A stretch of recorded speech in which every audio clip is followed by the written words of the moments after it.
Pronto. Hoje a gente vai dar continuidade ao capítulo 13 aí de Geografia, tá bom? Vamos lá na página 90.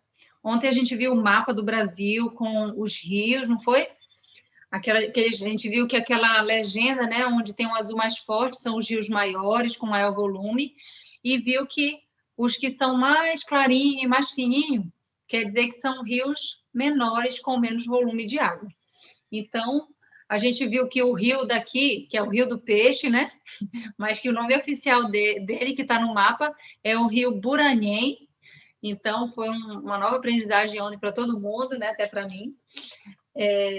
E aqui na Bahia toda a gente viu que tem um rio bem grande e muito forte que ajuda muitas cidades, que é o Rio São Francisco, né?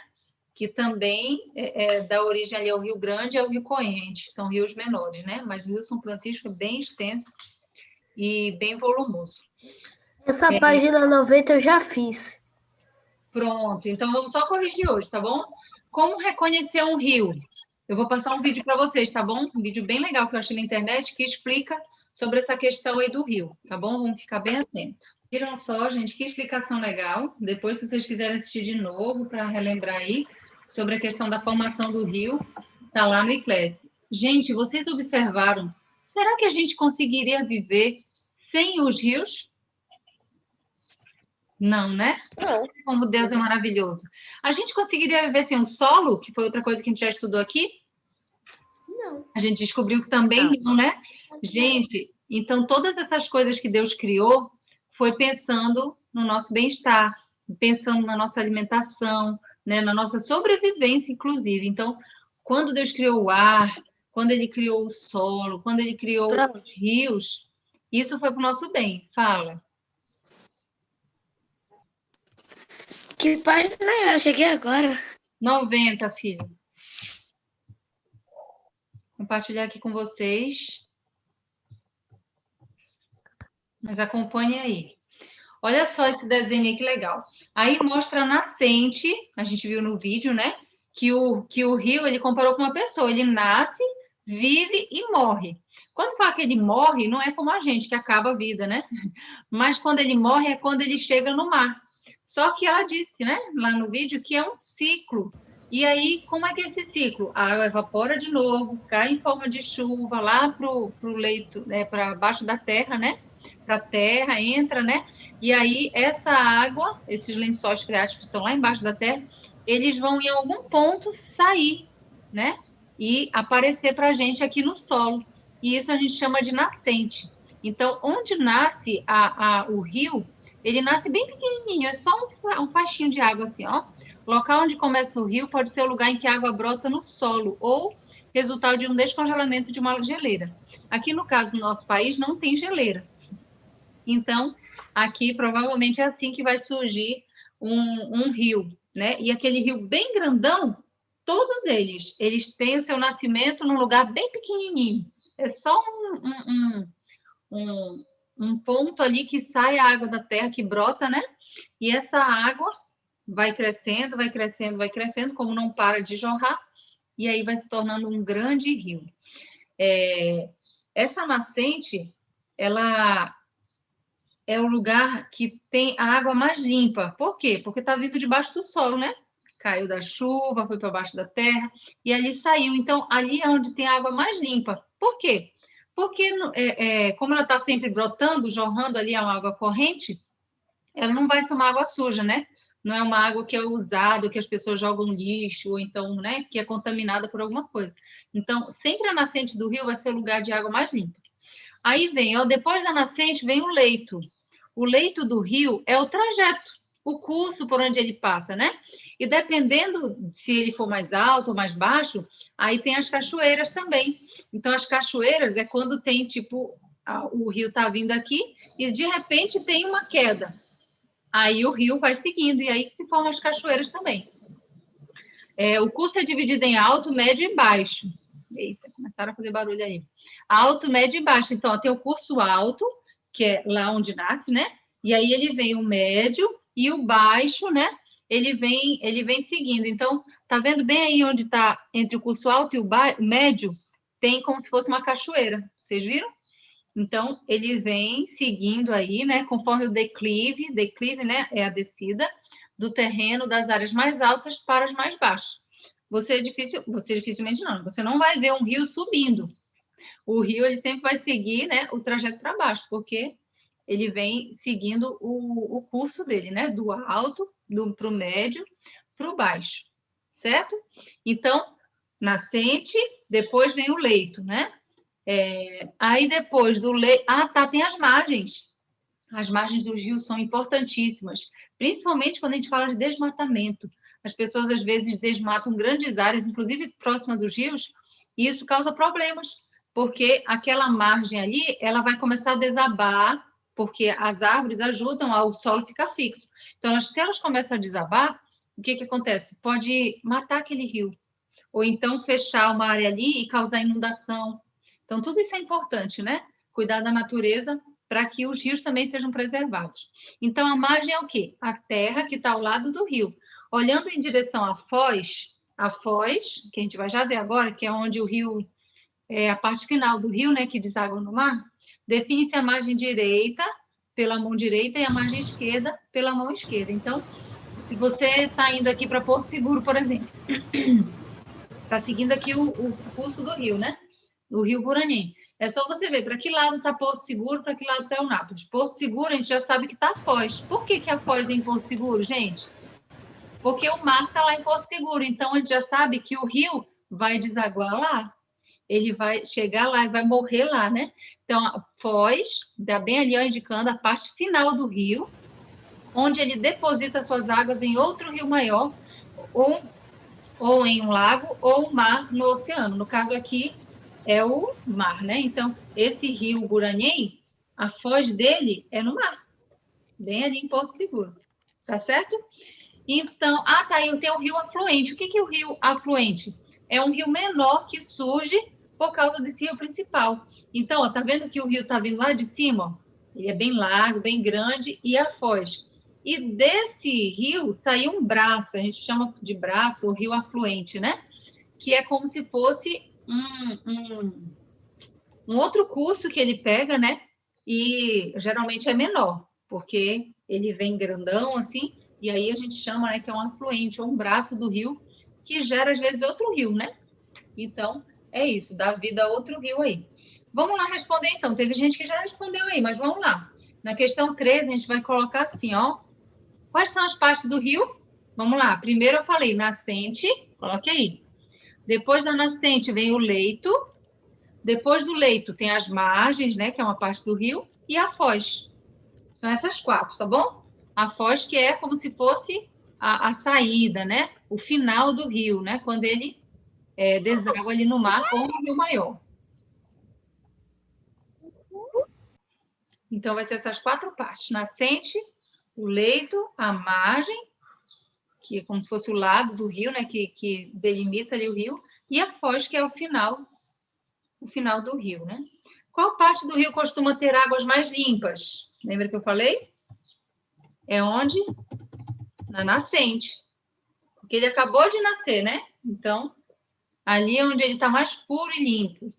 Igual um bebê, né? A gente vai ficando mais velho, né? A gente vai ficando, né? A pele já não está mais tão boa, o cabelo já é mais ruim. Mas quando nasce, bebê é todo perfeitinho, né? Então, é igual o rio mesmo. Em quais partes do rio podem ser realizadas atividades como, por exemplo, o banho, a pesca? Vocês viram lá no vídeo que eu mostrei? Em que partes que pode passar um barco, né? Ou então as pessoas pescarem? Será que é lá na nascente que isso acontece? Vamos lá.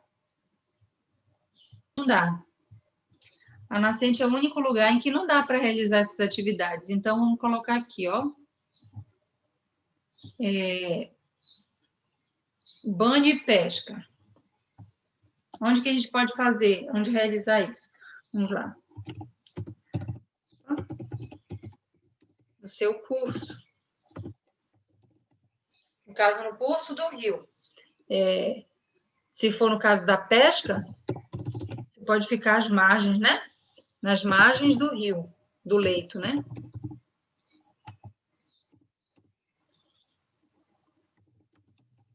no leito do rio ou na foz também. A saída do rio ali para o mar.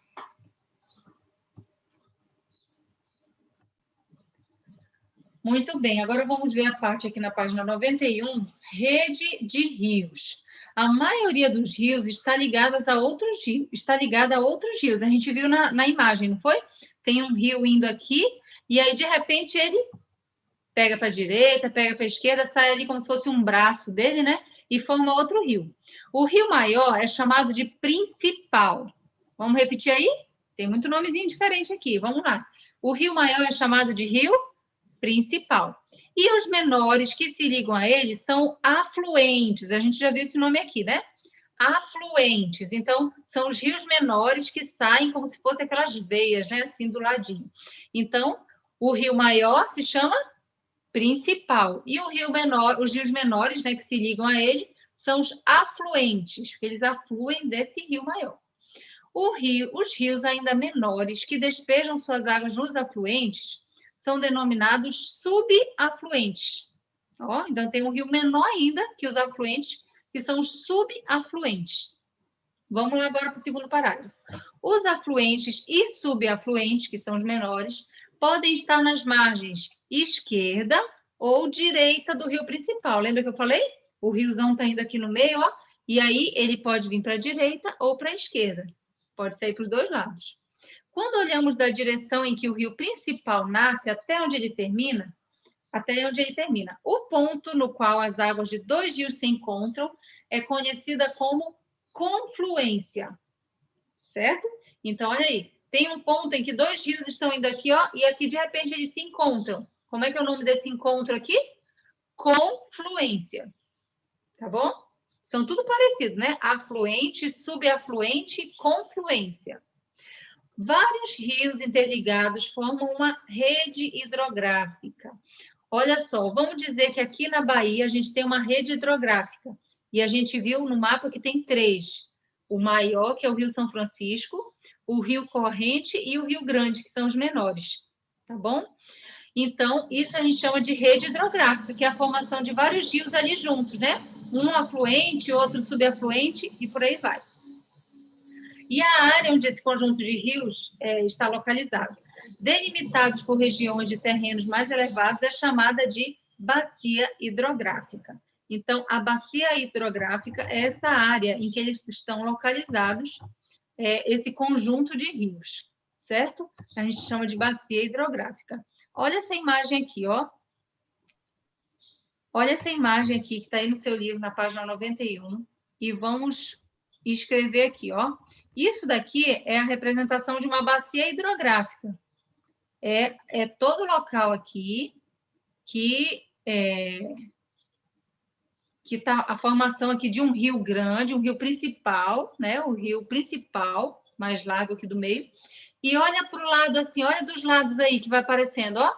Rios afluentes e rios subafluentes. Viu só?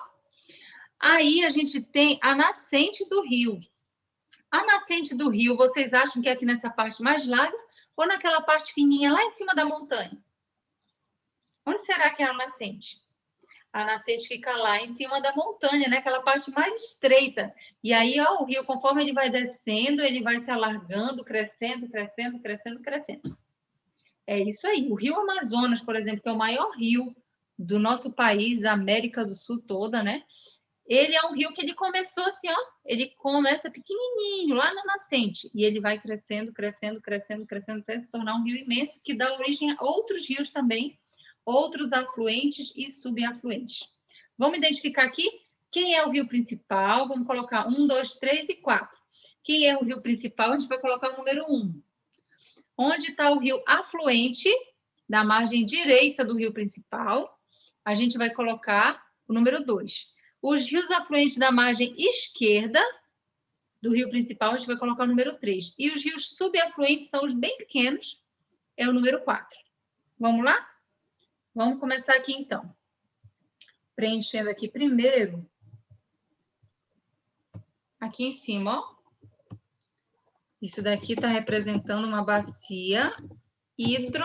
Ó, lembra que eu falei da palavrinha, desse pedacinho de palavra, né? Hidro vem de água. Então, bacia hidrográfica. Tá bom? É a forma que é representada. Então, é a forma que é representada o curso dos rios. Chama de bacia hidrográfica. Vamos lá. O número 1, que é o rio principal, só vai ter um. Porque só tem um rio principal aí. Então, vamos colocar bem aqui, ó. O rio principal é o número 1. Certo? Pronto, número 1. Onde é que vai ter aí o rio afluente da margem direita? A margem direita vai ser aqui, ó. Tá até aparecendo aqui clarinho. A margem direita é essa daqui, ó. Vou colocar aqui, margem. A margem direita é esse lado aqui, ó. Por que que é esse lado? Ah, professora, mas o meu lado direito é esse daqui. Então, no livro vai ser esse lado aqui. Mas a gente está falando do rio. A nascente dele está lá em cima. Então, você teria que virar de costas, assim, ó, para o seu livro, né? E ver se a nascente está atrás de mim. Então, eu vou virar aqui, ó. Aqui é o lado direito, aqui é o lado esquerdo. Então, a margem direita é o lado contrário aqui. Certo? Então, vamos colocar. Na margem direita, cadê o rio afluente da margem direita? Vamos lá.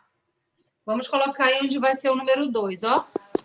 Aqui tem o número 2. Aqui, ó, tá vendo? Ele sai aqui, ó, do rio principal e segue até aqui o final. E a gente vai ter outro aqui, ó, esse grandão aqui, ó, que acaba bem aqui. É o outro afluente. Que saem do rio principal e chegam até lá no final.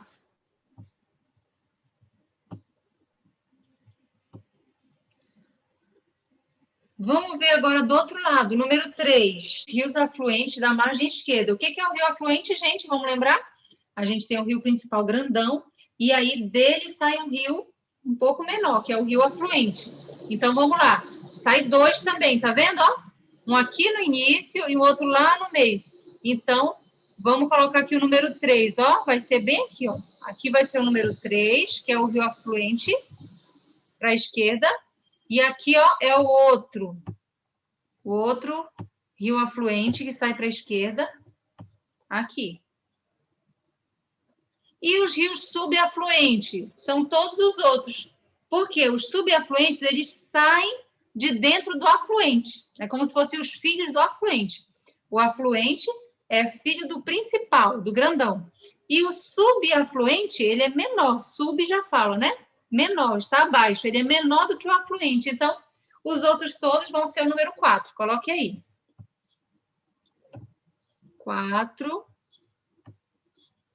Todos os outros vão ser o número 4, porque eles saem do rio afluente. Aqui, ó, o número 4 são os rios subafluentes, tá bom? De acordo com a legendinha aqui do lado. Os subafluentes são aqueles como se fossem os filhotinhos do afluente. Eles saem de dentro do afluente. O afluente é filho do rio principal. Tá bom? O rio grandão principal vem aqui no meio. E aí dele nasce filhos. Aqui nasceu 2. 2 para a esquerda e 2 para a direita. E os subafluentes, eles vão sair do rio afluente. Eles têm ligação com o rio principal, claro, porque o afluente saiu do principal, é como se fossem os netos. O afluente é o filho do principal e o subafluente é como se fosse o neto. Por quê? Porque ele já sai do rio afluente e não do principal. Aí o outro das águas do Rio Negro e o Rio Solimões. É uma confluência, né?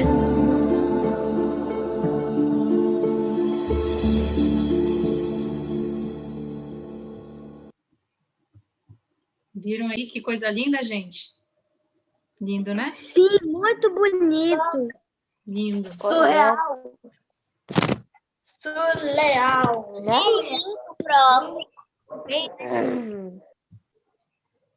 Pronto, ó. Então, a tarefinha de casa de vocês vai ser lá na página 92, tá bom? O uso da água nas atividades cotidianas. Essa água que a gente falou tanto dessa água aí do rio que tá lá, a gente usa aqui em casa. E às vezes a gente nem sabe, né? A aguinha que vem da torneira, ela vem dessa água, ou que tá no poço, ou que vem dos rios. Ela é tratada, claro, né? é um outro assunto, mas ela também é tratada pela companhia, né, de água que a gente tem na cidade, né? E ela chega na nossa torneira. E aí a gente faz diversos usos da água. A gente já viu isso, inclusive. A gente tem um garotinho bebendo água, tem uma plantação, tem um monte de coisa. Então, você vai fazer essa página aqui, preenchendo aí as várias atividades humanas em que a água é utilizada. Tá bom? E aí você vai fazer só isso aí, essa página, colocando aí cada atividade e como elas são importantes, né? Para a nossa vida. Mas você só vai descrever assim, ó, beber água, né? Saciar a sede, irrigar a terra, fabricar bebidas. Você vai colocar de acordo com a imagem para que essa água está sendo utilizada. Tá joia? Tá.